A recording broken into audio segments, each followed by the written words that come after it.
안녕하십니까. 제4회 청년과학기술인 포럼 청년과학기술인과 과기정통부 장관과의 대화 진행을 맡은 경희대학교 테크노경영대학원 교수 홍아름입니다. 이제 오늘 포럼의 주제인 미래 청년과학기술인 위한 정책과 지원 방향에 대해 장관님과의 대화를 통한 자세한 이야기 나눠보도록 하겠습니다. 안녕하십니까. 과학기술정보통신부 장관 이종호입니다. 이 자리는 청년 과학기술인들의 도전적이고 혁신적인 연구 환경 조성을 위한 진솔한 대화를 하기 위해 마련되었습니다. 지금은 과학기술과 디지털 경쟁력이 대한민국의 미래, 생존과 직결되는 시대입니다. 현실에 안주하지 않고 가장 창의적이고 용기 있게 갈 수 있는 새로운 세대가 바로 여러분 청년이기 때문입니다. 금일 유의미한 어떤 소통이 되기를 기대합니다. 감사합니다. 네, 바쁘신 일정에 사고가 있으셔서 좀 몸이 불편하신데도 불구하고 소중한 만남을 위해 이 자리에 함께해 주신 과학기술정통부 이종호 장관님께 정말 감사드립니다. 박수 한번 주십시오. 네, 여러분은 지금 제4회 청년과학기술인 포럼과 함께하고 계십니다. 앞서 지난해 과총이 발표한 한국 10대 과학기술 뉴스에 누리호와 다누리호 발사 성공이 높은 응답률을 얻어 선정되었다는 말씀 드렸는데요.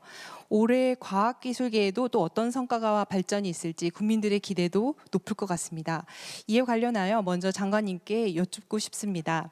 장관님께서는 2023년 대한민국 과학기술계를 이끌어가기 위한 큰 계획을 어떻게 세우고 계시는지, 또 올해의 과학기술 정책 분야에 대해서 어떤 생각을 하시는지 궁금합니다. 6월에 누리호 발사 성공 때 정말 저도 감격을 했습니다. 그러니까 저도 표정을 관리할 수 없을 정도로 너무나 부담이 해결되면서 또 한편으로는 우리가 7대 우주 강국으로 갔다는 느낌 지금도 생생하고요. 또 그 이후에 미국에서 이제 쏘아 올리긴 했지만 우리의 달 궤도선 다누리호 성공적으로 지난해 연말에 달 궤도에 진입을 했습니다. 또 이 또한 굉장한 경사이고요. 잘 하고 있다고 생각을 합니다. 또 뭐 대한민국 디지털 전략이라든가 또 국가 12대 전략기술 발표 등 여러 가지 이제 정책도 많이 이제 발표를 했고요. 아무래도 이제 올해는 또 정책도 있겠지만 이러한 정책들이 하나씩 좀 실현될 수 있도록 또 국민들이 체감할 수 있도록 이렇게 좀 끌고 나가야 될 것 같고요. 그 과정에서 결국 또 민관이 함께 미래의 어떤 산업을 만들 수 있도록 협력을 해야 될 부분이 있다고 생각을 하고요. 더불어서 디지털 대전환 시대, 우리의 디지털 일상화도 추진을 하고 또 이 디지털이 글로벌로 또 확장될 수 있도록 그렇게 할 필요가 있다고 생각합니다. 그리고 오늘 뭐 또 주제도 과학기술 인재 이렇게 되어 있는데요. 이 인재가 굉장히 중요하죠. 이 인재도 지속적으로 다 실효적인 방법으로 키워낼 수 있는 방안을 강구를 하고요. 그리고 이제 지역에 또 이런 과학기술 R&D 역량을 올려서 우리가 지역과 함께 이렇게 또 갈 수 있는 그런 기회도 만들려고 하고 있습니다. 과기정통부에서는 세계적으로 과학기술 강국을 만들고 또 디지털 모범 국가를 만들기 위해서 올해 최선의 노력을 다할 예정입니다. 장관님의 큰 포부 들어보았습니다. 사실 장관님께서는 우리나라 반도체 분야에서 초기 경력자로 모범적인 과학기술인의 삶을 살아오신 분으로 모두가 알고 있습니다. 혹시 평소에 장관님께 궁금한 점이 있었다면 이 자리를 빌려 여쭤보는 것도 좋을 것 같은데요. 혹시 이다혜 의원 질문해 주시죠. 네, 저는 장관님께 이제 신진 과학자들, 아까 말씀하신 우수한 인재를 확보하기 위한 방안이 어떤 게 있을지 한번 여쭤보고 싶은데요. 장관님께서 어떤 계획을 가지고 계신지 좀 알려주시면 좋을 것 같아요. 네, 요즘 이제 어떻게 보면은 화두 중에 하나가 그런 거죠. 그러니까 어떻게 하면은 과학기술 분야로 이렇게 우리 젊은 인재들이 모일 수 있게 할 것인가 하는 건데요. 굉장히 이제 시기적으로 보면은 우리가 논의해봐야 될 아주 중요한 토픽이라고 생각을 합니다. 이 과학기술 쪽에 가면 나중에 뭐 어려움이 뭐 예상되고 그러니까 난 아예 안 가겠다 이렇게 이제 생각할 수도 있는데요. 점차 세상은 바뀌어가고 있다라는 겁니다.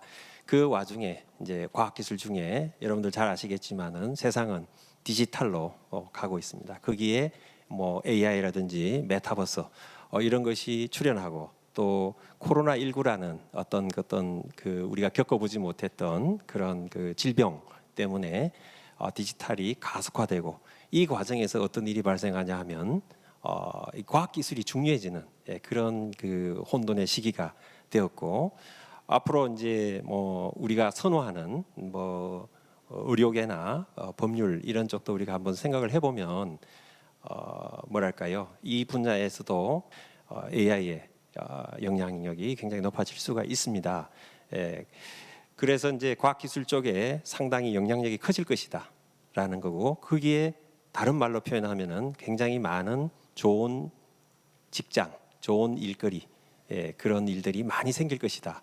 저는 그렇게 이제 생각을 하고 있습니다. 그래서 정부는 이런 뭐 지재권을 조금 더 개선해서 과학기술인들이 뭔가 이렇게 경제적으로도 도움이 될 수 있게 하고 또 여러분들이 뭐 그런 분야 말고도 예를 들어서 뭐 벤처를 한다든지 그런 그 생태계에서 과학기술인들이 경제적으로 뭔가 이렇게 이익을 얻을 수 있는 그런 구조, 체계 이런 것들로 강화해 나갈 것이다.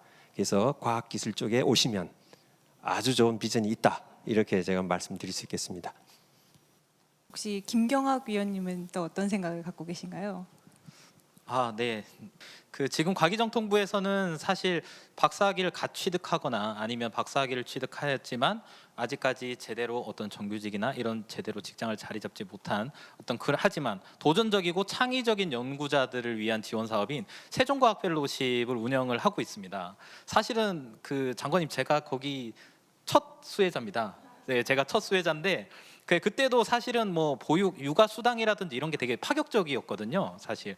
하지만 요즘에 제가 보니까 뭐 다양한 또 새로운 정책 보완들이 많이 이루어져서 사실 그런 수혜들을 많은 신진 과학자들이 저는 느꼈으면 좋겠다라고 생각은 하고 있는데 혹시 장관님께서 뭐 세종과학 펠로우십에 대한 간단한 소개라든지 아니면 올해 달라진 사항이라든지 이런 거를 좀 알려주시면 뭐 이제 신진 연구자들이 큰 도움이 될 것 같습니다. 네. 그 세종과학 펠로우십 이제 박사 학위를 받고 이렇게 이제 신청할 수 있는 그런 이제 프로그램이라고 보시면 되겠습니다. 기본적으로 방금 이제 김 교수님 말씀하신 대로 그런 이제 지원 부분도 있고요. 기본적으로 그 안에서는 학위를 하신 분이 그 신청하시는 분이 이제 주관이 되어서 어떤 연구를 하게 되는데 자신이 하고자 하는 연구 도전적이고 창의적인 연구를 거기서 이제 제안서에 써서 자신이 이제 주관해서 가는 거죠. 이전에는 이제 어떻게 보면 지도 교수님이 주관이 되어서 이렇게 쭉 가던 것을 자기가 이제 주체가 돼서 이렇게 할 수 있다 이렇게 보시면 되겠고요. 그 다음에 이제 연구비가 지원되고 있는데 어떤 기관에서 그 연구비를 수혜해서 연구를 하다가 직장이 바뀔 수가 있겠죠. 예를 들어서 뭐 교수로 간다든지 아니면은 또 어디 출연연으로 갈 수 있다든지 여러 가지 이제 변화가 있을 수 있는데 그럴 때도 그 연구비를 가지고 이렇게 마음대로 이동할 수 있도록 이렇게 이제 되어 있습니다. 그런 측면에서 이제 좀 더 자유로운 그런 이제 허용이 가능하고요. 연구비는 대략 한 이제 최대 한 1억 원 정도까지도 이렇게 지원이 가능합니다. 그리고 이제 그 세종 그 과학 펠로우십이 주로 이제 국내 그 포스닥 개념에서 그 주로 이제 그 지원이 됐었는데 올 이제 앞으로는 그 해외 유수 기관 연구 기관에서도 지원을 받아서 해외에서도 그게 가능하게 했습니다. 그래서 그런 측면에서 달라진 측면이고 앞으로 좀 더 청년 그 과학 기술자를 위한 프로그램에 신경을 쓰도록 하겠습니다. 네, 그 세종과학 펠로십 제도가 이 신진 과학자들을 유입하는 아주 좋은 제도라고 생각합니다. 그리고 저는 그 거기에 더해 가지고 신진 과학자들을 위한 다양한 복지 혜택 마련이 필요하다고 보는데요. 오늘 이제 또 사회를 맡은 송화론 교수님께서 여성 과학자시니까 여성 과학자로서 또 이렇게 생활하시면서 육아나 보육 때문에 어떤 경력 단절에 대한 두려움 이런 걸 느끼신 적이 없으신지 궁금합니다. 네, 저도 박사과정 연구 생활을 계속 이어가면서 참 크고 작은 어려움들이 많이 있었던 것 같습니다. 그런데 학내에 그때 여학생 휴게실에 수유실이 마련되어서 제가 참 큰 도움을 받았던 것 같은데요. 이렇게 여성과학 기술인들이 계속해서 경력 단절을 하지 않고 연구를 이어가기 위해서 환경 조성이 돼야 된다고 생각합니다. 다른 여성 위원들 혹시 생각 있으실까요? 네, 장혜리 출산 의원. 네. 육아계 여성 연구자들의 연구 단절 방지를 위해 육아와 연구를 양립할 수 있는 조성을 환경을 만들어야 된다는 거에 적극 저도 또한 동의를 합니다. 육아기의 여성 연구자들을 위한 뭐 단축 근무라든지 아니면 대체 인력 채용과 같은 지원들이 한국여성과학지원센터에서 지금 생애주기별 경력 이음 체계 또는 W 브릿지 플랫폼을 통해서 경력 복귀 지원 사업이 추진되고 있는 것으로는 알고 있습니다만 현재 자율적인 제도 운영률은 굉장히 낮고 또 지원의 활성도고 낮은 상태로 있는 것이 바로 이 현재의 상황입니다. 그래서 이 여성 과학자들의 경력 확대와 경력 이음을 위한 문화 개선 그리고 정책이 개선되어야 한다고 저도 또한 생각하고 있습니다.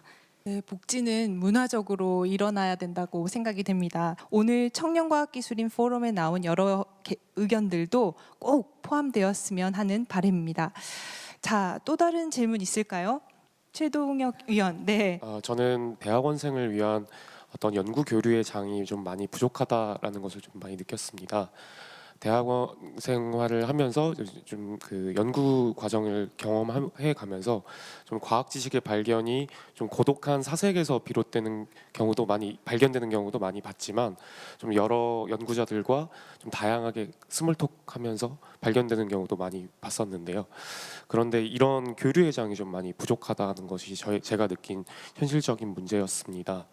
그리고 가령 대학원생들끼리 상호 멘토링할 수 있는 프로그램이라던가 아니면 해외 학술 대회 같은데 혹은 국내 학술 대회에 좀 개인적인 자격으로 지원할 수 있는 제도 같은 거가 좀 있다면 대학원생들이 좀 더 상호 교류할 수 있는 여건이 많이 좋아질 거라고 생각을 합니다. 그 장관님께서는 그 대학원생 시절에 이런 그 상호 교류 활동을 하면서 좀 과학적인 지식을 발견해 보신 적이 있으신지도 궁금하고 또 정책적으로 어떻게 하면 상호 교류의 장을 만들어갈 수 있을지 고민하고 계신 게 있다면 말씀해 주시면 감사드리겠습니다. 예, 정말 그것도 굉장히 좋은 질문인데요. 우리가 이제 일을 하다 보면은 자기도 모르게 일에 매몰된다고 하죠. 그러니까 일에 매몰돼 버리면은 아무 생각을 못 합니다. 특히나 이제 어떤 기관에 소속이 되어서 굉장히 이제 상사의 어떤 그 뭐랄까요 지시 그거를 이렇게 받다 보면은 뭔가 생각이 아무것도 안 나요. 그러니까 이걸 빨리 해야 되지 이런 그 생각밖에 없죠. 근데 이제 그 여유라는 거를 만들어 가야 됩니다. 그러려면은 이제 소통을 하고 가까이서 이렇게 커피 마시면서 이제 고민들을 문제를 그런 과정에서 이게 되는구나. 이렇게 또 친구의 얘기를 듣고 바뀌는 경우도 있고요. 또 재밌는 거는 그런 고민을 하다가 국제학회에 가서 가만히 보면은 이 다양성이 있죠. 어느 나라의 어떤 연구자가 저런 얘기를 해요. 그죠? 나하고 관계없는 얘기인 것 같은데 들어보니까 그동안 내가 갖고 있었던 그런 문제를 풀어줄 수 있는 열쇠를 주는 거예요. 그러면 어떻게 되냐 하면은 한국에 돌아오면은 페이턴트를 턱 걸었습니다. 그게 가능해요. 문제 의식, 그죠? 문제 의식을 갖고 있다가 친구들하고 소통. 여기서 친구라는 것은 정말 그 가까운 친구도 맞고 선후배도 맞고 세계적인 연구자라고 보시면 되겠습니다. 교류를 하면은 해결할 수 있는 방안들, 새로운 아이디어를 얻을 수 있는 그런 방안이 생깁니다. 하늘은 스스로 돕는 자를 돕는 것 같습니다. 장혜리 의원. 네. 네. 지금 현재 운영 중인 과학기술의 멘토링 프로그램은 일회성으로 그치는 경우가 대부분입니다. 그래서 지속적인 운영을 위해서 정기적인 지원과 연결 체계가 필요하다고 생각하는데요. 또한 다양한 분야별로 과학기술인 멘토링 프로그램이 안정적으로 운영되는 데 있어서 멘토의 매칭이 굉장히 중요합니다. 특히 이런 부분에서 지원할 만한 통합적인 전문가 관리 시스템이 저는 부족하다고 생각하는데요. 이 부분 또한 개선이 됐으면 좋겠습니다. 무엇보다도 대다수의 과학기술인 프로그램에 지원하고 있는 멘토들은 고경력자나 아니면 은퇴하신 과학기술인인 경우가 대부분입니다. 그래서 이 초기 경력자들도 참여할 수 있는 기회가 좀 더 많아지고 이런 부분 또한 개선이 되어야 한다고 생각합니다. 아까 말씀하셨듯이 사실 어떤 일을 프로젝트를 진행할 때 대화가 굉장히 중요하고 거기에서 아이디어가 샘솟잖아요. 우리 나라의 문화적 특성이 약간 조금 서로 대화를 많이 안 하는 게 조금 많고 새로운 낯선 사람과 대화가 좀 더 어렵고 근데 아까 말씀하셨듯이 해외 학회 나가면 사실 아주 석학이라고 알려지신 분들도 정말 그냥 커피 브레이크 시간에 자연스럽게 대화를 나눌 수가 있는데 우리나라는 조금 그런 문화적인 좀 폐쇄성이 조금 있는 것 같아요. 그래서 그런 부분을 조금 더 풀어주기 위한 전체적인 분위기가 좀 바뀌었으면 좋겠고 그거에 한 걸음으로 이제 서로 네트워킹을 할 수 있는 그런 장들을 많이 이런 과총이나 아니면 이제 저희 과기부에서 많이 만들어 주시고 그런 걸 증진할 수 있게 도와주시면 참 좋을 것 같습니다. 미래세대 공동위원장이신 박배우 교수님, 과총의 입장은 어떠한지 얘기 들어볼 수 있을까요? 네, 저희 과총 미래세대위원회에서는 청년과학기술인위원회를 작년에 조직을 했습니다. 그래서 이 청년과학기술인위원회를 중심으로 청년과학기술인을 위한 네트워크의 장을 마련하고자 하고요. 그리고 오늘 행사 청년과학기술인 포럼 같은 다양한 행사들을 통해서 우리가 청년과학기술인들 간의 상호 네트워크와 교류 협력 그리고 아까 말씀하신 선후배 간의 어떤 멘토링 다양하고 유용한 어떤 모임의 장을 마련하고 지속적인 체계를 유지할 수 있도록 추진할 계획입니다. 말씀 감사합니다. 여러분은 지금 청년과학기술인 포럼과 함께하고 계십니다. 사실 요즘 청년들을 두고 이번 한편에서는 이 생망, 이번 생은 망했다. N4 세대 뭐 이런 말들로 표현하기도 합니다. 굉장히 비관적이죠. 문과에 비해 이공계열은 비교적 취업의 문이 넓다고는 하지만 여전히 청년과학기술인에게도 취업이 가장 큰 문제가 될 것 같습니다. 이다회 위원께서 취업까지 어떤 고민을 했을지 궁금한데요. 청년과학기술의 취업과 진로를 위해 어떤 프로그램이나 정책이 마련되어야 된다고 생각하시는지요? 네, 저는 기초과학을 전공했기 때문에 어떤 분야로 나아갈지에 대해서 굉장히 고민을 많이 했습니다. 정말 기초과학을 계속 꾸준히 하면서 학계에 남아서 내가 연구를 잘 할 수 있을까? 아니면 오히려 산업계에 내가 뛰어들어서 정말 최말단에서 연구를 하는 것이 더 나의 내가 기쁨을 느낄 수 있을까? 이런 고민들을 굉장히 많이 했고 이거는 기초과학을 전공하는 이런 연구자라면은 누구나 한 번쯤 겪는 고민이라고 생각이 듭니다. 그리고 아까 말씀하셨듯이 이런 기초 과학은 실제 수요와는 조금 거리가 먼 주제를 가지고 연구를 하기 때문에 바로 접목이 되지 않아서 오히려 또 더 그런 고민을 많이 하시는 분들이 많아요. 학계에 남을 수 있는 실적은 안 되고 그렇다고 정치련의 자리도 많지 않고 하지만 산업계에 바로 투입을 되지 않는 내 기술이 있었기 때문에 뭔가 아까 말씀하신 것처럼 오히려 인스트루먼트를 전문적으로 다루는 그런 쪽으로 자리를 잡고 싶은데 왜 국외와 다르게 우리나라는 그런 자리에 대해서는 굉장히 인식도 좋지 않고 제도적으로 마련이 되어 있지 않기 때문에 그런 자리를 갈 수가 없는 거죠. 그래서 저도 정부 입장에서 그런 자리를 늘리는 다양화하는 방안에 대해서 어떻게 생각하는지 좀 궁금했습니다. 좀 색다른 제안을 하신 것 같아요. 근데 그게 또 색다르다고 할 수도 있지만은 어떤 면에서 또 저희가 내부에서 고민하는 부분하고 맥이 닿는 것 같습니다.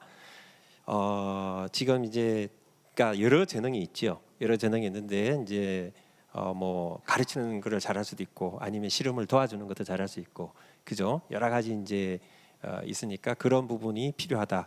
맞는 것 같고요. 그런 부분에 대해서는 또 우리 앞으로 관계 부처들과 이렇게 이야기를 좀 나눠 보도록 하겠습니다. 사실 이제 여러 정부의 지원 기관에서 보면 예를 들면 장비 지원을 많이 됐는데 장비 활용이 좀 미약한 경우가 있습니다. 그런 경우에는 정말 그런 거를 잘 할 수 있는 그런 분들을 모셔다가 하면은 정말 효과적으로 시너지도 만들고 잘할 수 있을 것 같습니다. 하여간 그 부분은 좀 굉장히 좀 생소하게 듣는 부분인데 향후에 좀 더 우리가 좀 고민을 해서 뭔가 이렇게 제도화할 수 있는지를 적극적으로 좀 살펴보도록 하겠습니다. 이러한 정보가 투명해지고 또 이런 수평적 문화는 한 사람이 아닌 모두가 같이 만들어가야 되는 것 같습니다. 오늘 미래세대위원회에서 공동위원장을 맡고 계신 박배우 교수님께서는 오늘 포럼 어떻게 정리해 볼 수 있을까요, 교수님? 청년과학기술인들이 느끼는 그 가장 큰 문제점 중에 하나가 실험실 내에서의 수평적 문화가 아닌가라고 생각이 방금 들었습니다.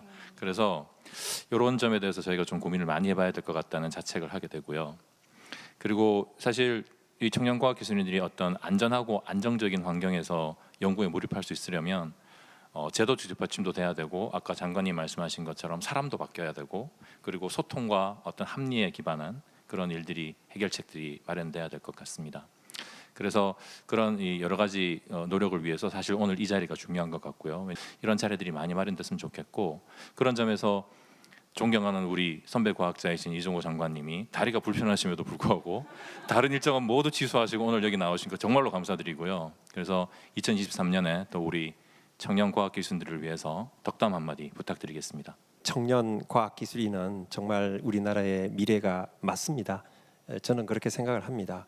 우리가 뭐 어디에 설계도 한 장으로 나라를 바꿀 수 없습니다. 그 설계도보다 더 좋은 설계도를 만들어낼 수 있는 살아있는 젊은 과학자분들이 훨씬 더 소중하고 중요합니다. 우리나라에 잘 아시겠지만 우리나라는 뭐 지하 자원도 이제 부족하고 여러 가지 이제 또 인구 감소 등의 문제가 있습니다. 청년 과학기술인 여러분들이 정말 큰 역할을 해야 되는 그런 그 시기이기도 합니다. 아마 그런 그 생태계가 만들어질 거로 저는 생각을 하고 있고요. 그 생태계가 만들어질 수 있도록 구체화시키는데 제가 최선의 노력을 다해서 이 우리나라가 밝은 미래가 밝은 그런 나라가 될 수 있도록 하겠습니다. 청년 과학인 여러분 비전을 가지시고요. 힘을 내시기 바랍니다. 오늘 장시간 들어주셔서 너무너무 감사드립니다. 감사합니다. 대한민국 과학기술 정책 마련에 필요한 현장의 목소리를 직접 들어본 제4회 청년과학기술인 포럼. 바쁘신 가운데 귀한 시간 내주신 과기정통부 이종호 장관님과 과총 미래세대위원회 공동위원장이신 박배우 교수님 그리고 네 분 과총위원분들께 다시 한번 감사의 말씀 드립니다. 또한 긴 시간 함께 하시면서 끝까지 우리나라 청년과학기술인들의 밝은 미래를 응원해 주신 많은 분들께도 머리 숙여 감사의 인사를 드립니다. 지금까지 진행해 저는 홍아름이었습니다. 감사합니다.